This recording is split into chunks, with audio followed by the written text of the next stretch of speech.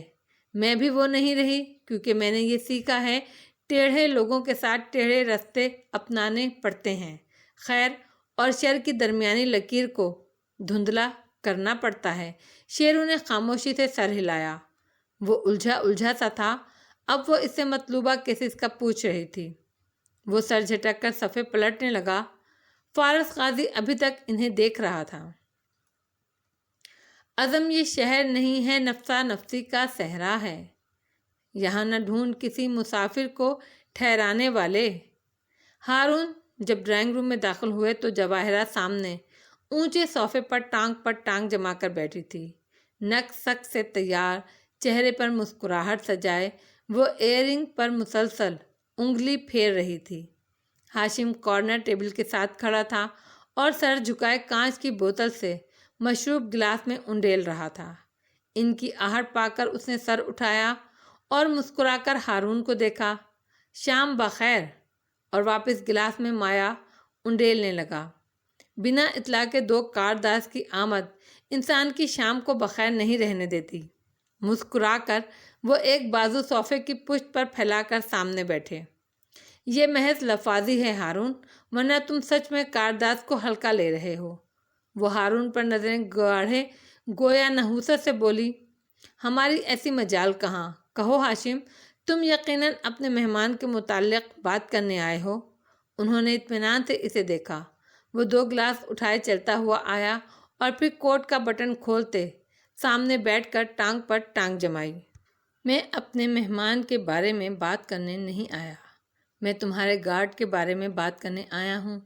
جواہرات کسی پلاسٹک کی گڑیا کی طرح مسکراتے ہوئے ہارون پر نظریں جمائے ہوئے تھی، البتہ انگلی مسلسل ایئر رنگ پر پھیر رہی تھی۔ میں نے جانچ پڑتال کی ہے، گارڈ سے سعدی کی پہلے بھی لگتی تھی۔ اس رات دونوں کا جھگڑا ہو گیا اور سعدی نے اس کو زہر دے دیا۔ زہر اس کے پاس کیسے آیا، میں معلوم کرنے کی کوشش کر رہا ہوں۔ میں نے بھی جانچ پڑتال کی ہے ہارون، اور چونکہ میں اندھا نہیں ہوں اس لیے دیکھ سکتا ہوں کہ جو گارڈ مرا ہے وہ دوپہر کی ڈیوٹی والا تھا۔ مجھے ایک گارڈ کی شکل حفظ ہے، ان کا بایو ڈیٹا ازبر ہے۔ دوپہر کی ڈیوٹی والا گارڈ رات کو ادھر کیا کر رہا تھا، یہ ایک معمہ ہے، اور اس معمے کے بارے میں دو ممکنہ باتیں ہو سکتی ہیں۔ وہ بہت سکون سے کہہ رہا تھا۔ ہارون لب بھینچے سنجیدگی سے اسے سن رہے تھے۔ یا تو تم نہیں جانتے کہ اس کے ساتھ کیا ہوا، کیسے ہوا؟ اگر ایسا ہے تو بے فکر ہو جاؤ، کیونکہ میں نے اپنے آدمی لگا دیے ہیں اور وہ اس معاملے کی کھال اور بال تک پہنچ جائیں گے، اور میں تمہیں بروقت اطلاع کر دوں گا کہ تمہارے لوگوں میں کتنی کالی بھیڑیں ہیں۔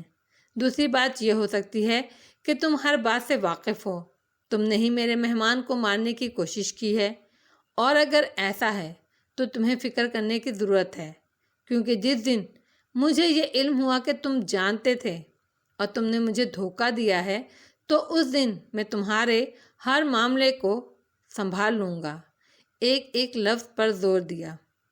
ایک دوست کے گھر جا کر اس کو دھمکانا بالکل بھی مہذب نہیں ہے ہاشم۔ اوہ نہیں، اس نے مسکرا کر ناک سے مکھی اڑائی۔ میں دھمکانے تو نہیں آیا، میں تو اطلاع دینے آیا تھا۔ ہارون بھی چونکے اور جواہرات نے بھی بے اختیار گردن موڑ کر ہاشم کو دیکھا۔ کیسی اطلاع؟ میں اپنے قیدیوں کو شفٹ کر رہا ہوں۔ تمہارا سیف ہاؤس اب مجھے نہیں چاہیے، وہ وہاں غیر محفوظ ہیں۔ اگر تمہیں مجھ پر اتنا بھی بھروسہ نہیں تھا تو تمہیں ان کو میرے پاس رکھنا ہی نہیں چاہیے تھا۔ وہ بھی ٹھنڈے لہجے میں بولا۔ ہم اعتبار کی وجہ سے ایک ساتھ کبھی بھی نہیں تھے، مفاد کی وجہ سے تھے۔ جس وقت وہ ختم ہوا میں تمہیں پہچانوں گا بھی نہیں۔ کوٹ کا بٹن بند کرتا وہ اٹھ کھڑا ہوا۔ میں جمعے کو کولمبو میں ہوں گا، اپنی نگرانی میں اپنے قیدیوں کو وہاں سے لے جاؤں گا۔ تم بھول جاؤ کہ میں نے کبھی ان کو تمہارے حوالے کیا تھا۔ ہاشم درست کہہ رہا ہے، وہ بھی اس کے ساتھ اٹھتے ہوئے بولی۔ اس کا ذہن تیزی سے لکیریں ملانے لگا تھا۔ ہم اپنے قیدی لے جا رہے ہیں کیونکہ تم ان کی حفاظت نہیں کر سکے۔ تم اپنے عملے کی کالی بھیڑیں تلاش کرو ہارون، یا ہم خود تلاش کر کے تمہیں آگاہ کر دیں گے۔ اور ہارون نے ہلکا سا مسکرا کر ان دونوں ماں بیٹے کو دیکھا جو مضبوطی سے ایک دوسرے کے ساتھ کھڑے تھے۔ جواہرات کی آنکھوں میں صاف میں تمہاری ناکامی کو کور کر رہی ہوں ہارون والے تاثرات پنہاں تھے۔ ہارون ہلکا سا سر جھٹک کر اٹھے۔ تم مجھ سے پہلے سارے جواب تلاش کر لو گے ہاشم، میں انتظار کروں گا۔ وہ دونوں دروازے کی طرف بڑھے تو ہارون نے جھک کر گلاس اٹھاتے ہوئے کہا، افسوس کہ تم جمعے کو یہاں نہیں ہوگے۔ فارس قاضی کی فیملی کو میں نے چائے پر مدعو کیا ہے۔ میں بھی تو دیکھوں کون ہے یہ فارس قاضی، مصروف سے انداز میں کہہ کر انہوں نے گلاس لبوں سے لگایا۔ وہ جو اتنی دیر ٹھنڈے مسکراتے چہرے کے ساتھ بیٹھا رہا تھا، اس حلق کو کڑوا کر دینے والے ذکر پر ابرو تن گئے۔ جواہرات بھی چونکی تھی، مگر ابھی کچھ پوچھنا بیکار تھا۔ وہ تیز تیز باہر نکل گئے۔